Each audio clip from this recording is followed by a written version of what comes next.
What's going on, everybody? Welcome back to the channel. Hope you're all doing well, and thanks so much for taking the time out of your day to click here on another video as usual. And today I'm super happy to finally be talking about a film I've been so excited to check out, and that film is called Shelby Oaks. Written and directed by Chris Stuckmann, this film stars people like Camille Sullivan, Sarah Dern, Keith David, Michael Beach, and many more. So here we are, finally talking about the directorial debut of YouTuber turned filmmaker Chris Stuckmann. He's a guy that's been a little polarizing in the last few years, ever since he announced that he was going to be moving from a film criticism channel into a film celebration channel after he started to make the film that we're talking about today. And full transparency, it's a decision I absolutely respect. As somebody who does YouTube criticism, I don't necessarily intend on making a movie next week, but I totally understand the idea that if I was changing into filmmaker, the idea of dogging on films while also now being in the position to possibly get dogged on would be a little bit weird for me. So I totally respect the decision he made then, but it goes without saying that Chris Stuckmann has been one of the leading names, especially on YouTube, when it comes down to film criticism in the modern day, and especially in the last decade of time. He was easily one of the biggest and the most respected in the world. And as somebody who does this on this platform, I think you're either gonna at least know of him, not like him, or like him a lot. And in the case of for myself, when it comes down to Chris Stuckmann, I've been a fan of his for quite some time, well over a decade worth of time. He is easily one of the biggest inspirations for this channel, alongside several others. But I think, like many, Chris Stuckmann was one of those people that just got people into the idea of sitting in their room, turning a camera on, and talking about a movie that they either loved or didn't like. And so when I look at this channel and what I've made of myself here on YouTube, which isn't anywhere close to Chris Stuckmann or any of his peers, I, without a doubt, just have a lot of respect for him in this space in the terms of film criticism. So with all that said, I am going to still critique this film. I think that's what he would want. That's what I want to do for the integrity of this channel. I still have plenty of gripes with this film, despite the fact that I'm happy to be seeing the first ever film of somebody that I already really respect and was really excited to check this out. So I do want to let you guys know that, so you know where my headspace is coming at. I'm sure some people are going to watch this not knowing who Chris Stuckmann is or not caring.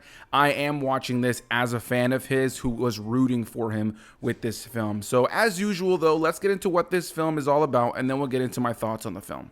The film focuses on Mia Brennan, who returns home to Ohio when her younger sister Riley disappears after investigating paranormal phenomenon with her YouTube-style crew known as the Paranormal Paranoids. As Mia dives deeper into Riley's eerie trail of clues, like old videos, abandoned sites, and strange voices, she is drawn into a creeping, unsettling mystery that blurs the lines between found footage horror and documentary style. And I'm happy to start off this review by saying that I enjoyed Shelby Oaks, and congratulations to Chris Stuckmann on his first ever film, truly. When I look at this film as a whole, and I think about the fact that this was made by a YouTuber turned filmmaker, somebody who was able to build a Kickstarter campaign and get all sorts of funding from his fans, but also get backing from people like Mike Flanagan, who is a director he has held in high esteem and is certainly a director and a filmmaker in general that I have a lot of admiration for as well. I can really appreciate how this film started from the ground up, and now here it is, getting picked up by Neon, getting a proper theatrical release. It's pretty awesome to think back to the days of watching Chris Stuckmann in his bedroom, to the point where he would eventually have a nice setup and be able to take his lighting and his audio mix to the next level. And here we are now with a whole movie that he made. It's just really awesome. So kudos to him and the whole team that got this off the ground. But yeah, outside of that, I honestly enjoyed my time with this film. I have my gripes. There aren't elements about this film that I think are perfect. I think this is a film that definitely feels like a feature-length directorial debut for somebody's first time. But I do think it's a film that showcases a lot of potential for a filmmaker to grow as time goes on, and does have some really strong elements about it.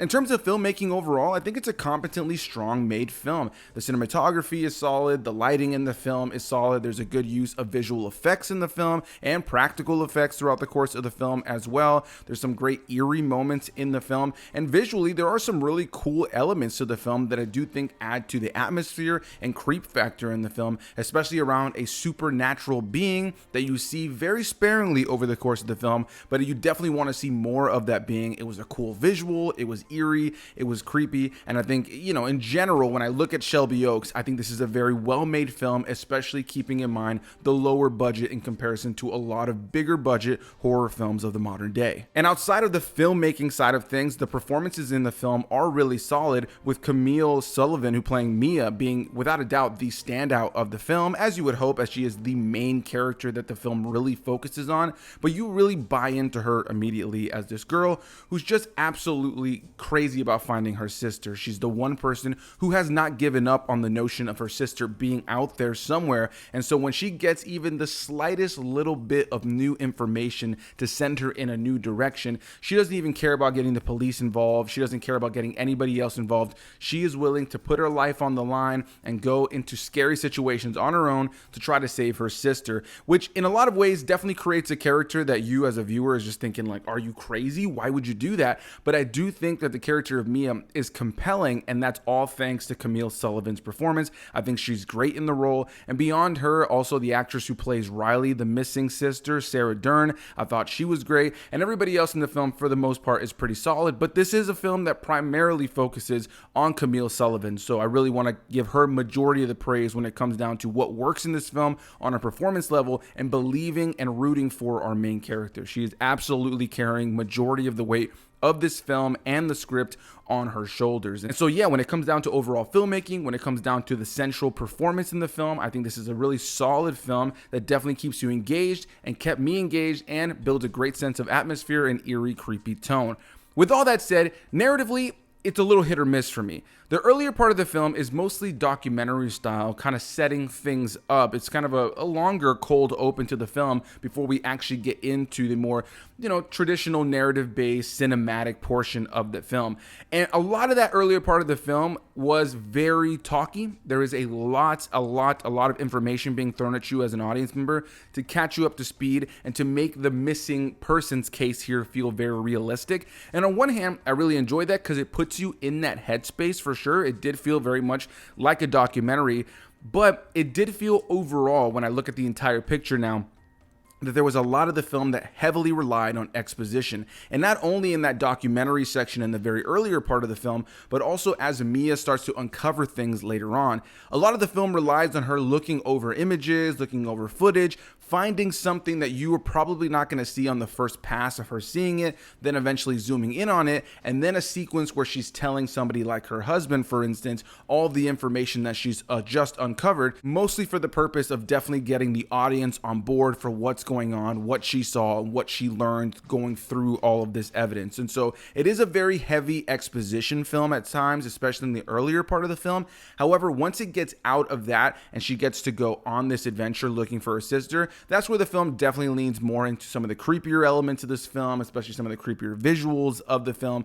But I do want to really say, though, narratively, it is a film that does hone in a lot on exposition, and I would say that's the one thing that holds the film back, because in the sequences in the film where she's off exploring and does come across new things that we get to see her experience, less so than it being something that's told to us as an audience member, those moments were great, but they do feel, in the grand scheme of things, like fewer moments than the exposition heavy sequences. And it all leads up to a finale that I thought was really engaging to watch, especially, probably about 20-30 minutes before the movie was over. There was like some really good creep factor to the film, and things started to intensify.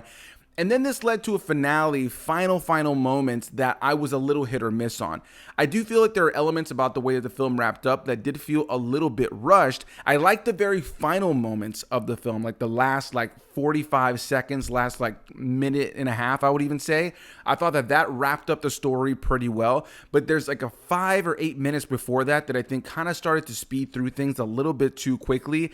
and it just didn't feel as believable. And then those final moments, while it is really engaging to watch and I can appreciate what they were doing, and it does feel familiar to things we've seen before, so it feels like it falls in line with the genre, it did at times feel a little bit rushed. So all in all, when I look at the story as a whole, I think it's over-reliance on exposition at times, the rushed ending, and elements about the film that do feel familiar and predictable do hold it back from being anything beyond a pretty standard, straightforward, horror picture. But looking at it as a first-time director, a YouTuber turned filmmaker, giving this a go, giving this a shot, learning how it works, I think this is a really strong first time. I've seen so many first-time directors doing this channel. I've been sent screeners and gone to the theater for so many first-time directors, and every here and there's something that you're like, holy crap, that was like mind-blowing, like they nailed it on the first go.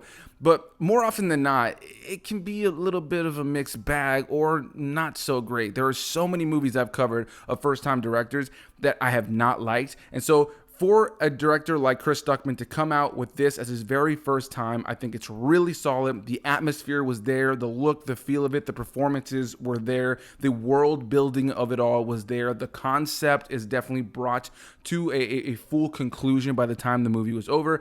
And despite my gripes, I ultimately really enjoyed Shelby Oaks. I was always engaged in what was going on. I was never bored watching the film. Those are just my criticisms because, of course, I'm putting my critic hat on. But as a fan of Chris Stuckmann, I'm really pleased with what he did here. As a fan of horror, I found myself engaged and entertained. And as a fan of stories, I ultimately found myself gripped to see where it was going to go, which all creates an experience that was more positive than negative without a doubt, and ultimately has me more excited to see what Chris Stuckmann is going to do down the line. So that's going to be my thoughts on Shelby Oaks. What are you guys thinking about this film? Have you already seen it? Are you planning on checking it out? Whatever the case may be, leave any and all comments down below, and I'll see you guys in the next one. Bye-bye.